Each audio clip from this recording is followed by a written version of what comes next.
آپ کو بتایا تھا کہ پاکستان کا ایک ڈیلیگیشن اسرائیل کے دورے پر گیا تھا اور وہاں جا کے انہیں بتاتا ہے کہ ہمیں آپ کے درد کی بڑی تکلیف ہوتی ہے۔ اب انہوں نے ایک اور کام کیا ہے جس پر ناجائز اسٹیٹ اسرائیل کی ناجائز حکومت نے پاکستان کی ناجائز حکومت کو شکریہ بھی ادا کیا۔ کام انہوں نے یہ کیا کہ اقوام متحدہ میں ایک بل پاس ہونا تھا، جس بل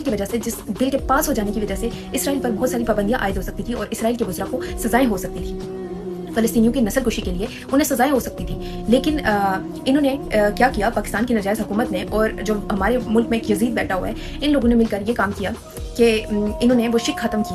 ان کی وجہ سے وہ شک ختم ہوئی، جس میں ان لوگوں نے مذمت کی ہے 7 اکتوبر کو جو حماس نے اسرائیل پر اٹیک کیا، اس چیز کی مذمت کی، باقاعدہ مذمت کی ہے، ٹھیک ہے، جو پچھلے 70-75 سال سے فلسطینیوں کے ساتھ ہو رہا ہے، اس چیز کی انہوں نے آج تک مذمت نہیں کی ہے، ٹھیک ہے، لیکن ان لوگوں نے مذمت کی ہے حماس کے ایک حملے کی۔ آپ ساری زندگی فلسطینیوں پر حملہ آور ہو، لیکن ایک حملے نے ان کو جھنجھوڑ کے رکھ دیا۔ ان لوگوں کے لیے اسرائیلیوں کی جان امپورٹنٹ ہے، لیکن فلسطینیوں کی جان ضروری نہیں ہے۔ پاکستانی حکومت نے، یہ پاکستان کا جو بھی یہ سارے یزیدوں کا ایک ٹولہ ہے، انہوں نے مل کر حماس کی مذمت کی، حماس کو ایک دہشت گرد تنظیم قرار دیتے ہوئے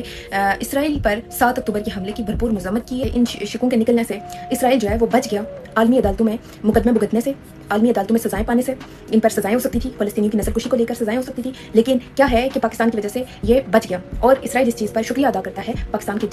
ناجائز حکومت کا۔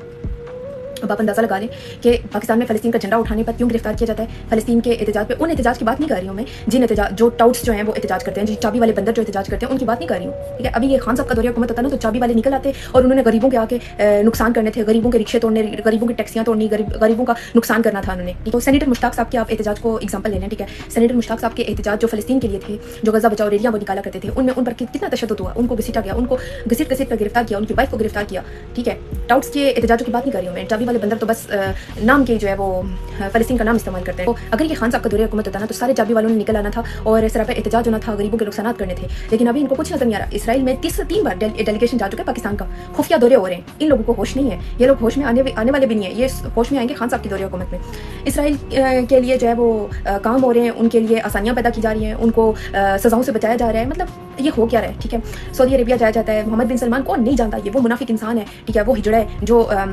اسرائیل کو ایکسیپٹ کروانا چاہتا ہے۔ خان صاحب پر بھی پریشر تھا، لیکن خان صاحب نے کبھی بھی اس پریشر کو نہیں لیا، خان صاحب نے کبھی اس چیز کو نہیں مانا ہے، ٹھیک ہے۔ تو باجوہ نے بھی پریشر دیا تھا، لیکن خان صاحب نے اسرائیل کو ایکسیپٹ کرنے کی حامی نہیں بھری ہے، ٹھیک ہے۔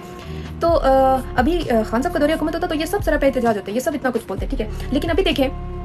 کسی کو ہوش نہیں ہے، کسی کو بھی ہوش نہیں ہے۔ یہ احتجاج کریں گے 2 سال، یہ سوئے رہے، ٹھیک ہے بھائی، آپ نے احتجاج کرنا ہے نا، آپ احتجاج کرو، جاؤ جا کے اپنی فوج کے خلاف احتجاج کرو، ان کو بولو کہ بغیر تو نکلو، جا کے فلسطینیوں کے لیے لڑو، وہاں جاؤ جہاں پہ تمہیں لڑنا چاہیے، اسرائیل سے لڑنا چاہیے، جس مقصد کے لیے تم لوگوں کو یہاں